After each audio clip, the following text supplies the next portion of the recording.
Bonjour à tous et merci beaucoup d'être venus dans notre nouvelle chaîne École de mariage TV. C'est une chaîne qui va vous aider pour les enseignements de mariage et d'autres enseignements bibliques. Soyez toujours prêts à suivre notre chaîne et vous serez toujours bénis. Pourquoi tant de divorces parmi les chrétiens? Pourquoi aujourd'hui les chrétiens peuvent compter plusieurs divorces? Les divorces est biblique, mais ces conditions sont plus difficiles à vivre que les mariages. Nous allons commencer. Voici les conditions du divorce. Voici les conditions bibliques du divorce. Première condition, Luc 16, verset 18. Quiconque répudie sa femme et en épouse une autre commet un adultère. Et quiconque épouse une femme répudiée par son mari commet un adultère. Deuxième condition de divorce, la réconciliation ou le célibat à vie. C'est-à-dire, si vous divorcez, vous n'avez que deux choix. Soit vous restez célibataire à vie, soit vous vous réconciliez à vie. Voilà pourquoi nous avons dit que les conditions de vivre les divorces sont plus difficiles que de rester dans les mariages. 1 Corinthiens 7, verset 10. À ceux qui sont mariés, j'ordonne, non pas moi, mais le Seigneur, que la femme ne se sépare point de son mari. Ça, c'est la recommandation du Seigneur Jésus. 1 Corinthiens 7, verset 11. Si elle est séparée, qu'elle demeure sans se marier, ou qu'elle se réconcilie avec son mari. Que le mari ne répudie point sa femme. C'est un ordre. Dieu a refusé que les maris puissent répudier leur femme. Mais si quand même ils ont tenté à désobéir à l'ordre du Seigneur Jésus-Christ, alors ces maris doivent rester sans se marier. Troisième problème, la réponse de Jésus aux chrétiens à cause de ces conditions difficiles. Les apôtres se sont approchés de Jésus. Ils lui ont posé la question, il dit, Seigneur, ces conditions sont difficiles, les conditions de divorce sont difficiles. Les conditions de vivre avec une femme aussi sont difficiles. Mais alors, qu'est-ce que nous devons faire? Écoutez la réponse de Jésus à ses disciples. Matthieu 19, verset 11. Il leur répondit, tous ne comprennent pas cette parole, mais seulement ceux à qui cela a été donné. Ou bien cela à qui cela est donné. C'est-à-dire, Jésus a reconnu ici que les mariages, pour les comprendre, il faut en avoir un don. Le mariage, c'est un don, c'est une vocation. Mais il n'y a que ceux qui ont la vocation qui peuvent montrer aux autres comment vivre le mariage. Voilà pourquoi, si vous voulez vivre heureux dans le mariage, vous devez écouter beaucoup plus les conseils. Peut-être que vous n'avez pas la vocation, mais vous pouvez profiter des conseils pour vivre heureux dans le mariage. Les conseils de l'apôtre Paul aux chrétiens. Voici ce que l'apôtre Paul a parlé, les conseils que l'apôtre a donnés aux chrétiens. Par rapport aux conditions difficiles de mariage et de divorce, l'apôtre Paul a dit ceci. 1 Corinthiens 7, verset 28. Si tu t'es marié, tu n'as point péché. Et si la Vierge s'est mariée, elle n'a point péché. Mais ces personnes auront des tribulations dans la chair, et je voudrais vous les épargner. Alors l'apôtre Paul n'a pas voulu que les gens puissent se marier. Mais il a dit que ceux qui se sont mariés n'ont pas péché. Mais ceux qui se marient, ils auront des tribulations. Alors aujourd'hui, vous pouvez donner des raisons. Oh non, le mariage est difficile, il y a trop de problèmes. On vous avait déjà averti qu'il y aura trop de tribulations dans les mariages. 1 Corinthiens 7, verset 29. Voici ce que j'ai dit, frère.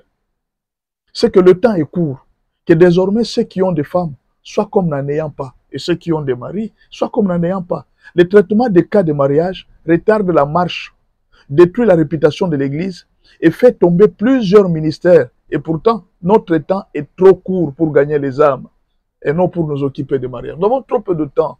Est-ce que ce temps que nous avons, que le Seigneur nous a donné de gagner les âmes, devons-nous les partager avec le partage de mariage? Et voilà les conditions difficiles de divorce. Voilà pourquoi on a demandé aux uns et aux autres, avec ces conditions difficiles de mariage, je souhaite que vous ne puissiez pas vous marier, parce que le mariage peut vous amener beaucoup de problèmes. Vous aurez beaucoup de tribulations. Ce sont les conseils bibliques de l'apôtre Paul. Quatrième raison qui multiplie. Nous allons parler maintenant des raisons qui multiplient les divorces. Nous allons voir les raisons qui multiplient beaucoup de divorces. Pourquoi il y a trop de divorces à l'heure actuelle? Pourquoi il y a trop de divorces? C'est le quatrième point que nous allons parler. Première raison, le temps biblique est très mauvais. C'est la première raison. Nous vivons un temps biblique très mauvais. Le temps prophétique que nous vivons est très mauvais. Écoutez ce que l'apôtre Paul dit. 1 Timothée 3, verset 1. Sache que dans le dernier jour, il y aura de temps difficiles. Voilà, c'est le temps que nous sommes en train de vivre. 2 Timothée 3, verset 2. Car les hommes seront égoïstes, amis de l'argent, fanfarons, hautains, blasphémateurs, rebelles à leurs parents, ingrats et irréligieux. Ce sont le temps. Regardez les termes qu'on a utilisés ici. Car les hommes seront égoïstes. N'est-ce pas? 2, ils seront amis de l'argent. 3, ils seront fanfarons. 4 ils seront hautains, 5 ils seront blasphémateurs, rebelles à leurs parents, ingrats et irréligieux. Essayez un peu de voir ce caractère de gens. Est-ce que ces gens peuvent tenir dans les mariages? C'est ça le temps que nous vivons. C'est-à-dire le fait seulement que du temps que nous passons vers la fin de temps, voilà les caractères de gens qui vont vivre dans notre période ici. Et ces gens, avec l'orgueil, avec l'égoïsme, des gens qui sont fanfarons, des blasphémateurs, des personnes irréligieuses, des personnes ingrates, est-ce que ces gens peuvent tenir dans les mariages? Ces gens qui ne respectent même pas leurs parents, ils peuvent respecter les conseils d'un pasteur. Voilà les problèmes qui arrivent aujourd'hui. Proverbe 20, verset 3. C'est une gloire pour l'homme de s'abstenir des querelles, mais tout insensé se livre à l'emportement. Il y a beaucoup d'insensés aujourd'hui. Les hommes sages s'abstiennent des querelles. Mais aujourd'hui, nous n'avons plus des hommes sages. Nous sommes dans une période où les hommes sages sont très rares. Voilà pourquoi il y a multiplication des divorces. C'est à cause de la période de temps, la période prophétique dans laquelle nous nous trouvons. Il y a beaucoup d'insensés, il y a beaucoup d'ingrats, pas dans le monde, mais au sein même de l'Église. Les gens sont devenus très fanfarons, ils sont devenus très égoïstes et ces gens ne peuvent pas tenir les mariages. Ça, c'est clair. Deuxième raison pourquoi il y a multiplication des divorces, plusieurs personnes se sont mariées sans beaucoup de préparation et la conséquence est palpable. Les mariages demandent la maturité. Beaucoup de gens se sont mariés sans maturité. Mais alors, c'est normal. Quand les gens se marient sans maturité, il est évident que ces gens-là puissent divorcer facilement. Et vous avez compris la raison. Troisième raison, une faible connaissance sur l'action démoniaque dans les mariages. Beaucoup de gens, quand ils se marient, ils ne connaissent pas très bien le plan du diable. Ils ne connaissent pas les problèmes de lois établies. Ils ne connaissent pas qu'il y a la haine et la jalousie de plusieurs personnes à votre égard. Il y a beaucoup de gens qui ne vous aiment pas parce que vous êtes mariés, ils vous sont trop jaloux. Il y a des gens même qui vont chez des féticheurs pour détruire votre mariage. Vous voyez un peu. Et beaucoup de gens ne savent pas. Il y a la haine et la jalousie qui poussent les gens à se jeter des mauvais sorts. Parce que vous êtes mariés, on vous jette des mauvais sorts. Il y a de l'imprudence des jeunes couples qui n'ont pas assez de secrets. Ils publient tout sur les réseaux sociaux. Ils ne savent pas que les réseaux sociaux, c'est un monde des esprits. Il y a des principautés qui sont chargées de faire tomber les mariages des chrétiens pour discréditer l'Église. Et les chrétiens ne savent pas. Ils n'ont pas de secrets. Ils publient tout sur les réseaux sociaux. Ils se livrent eux-mêmes à l'indiscrétion. Et c'est un problème aujourd'hui qui a fait tomber beaucoup de gens. Il faut que le peuple de Dieu soit enseigné par rapport au mariage. Donc, c'est un problème très sérieux, très très sérieux que nous devons connaître.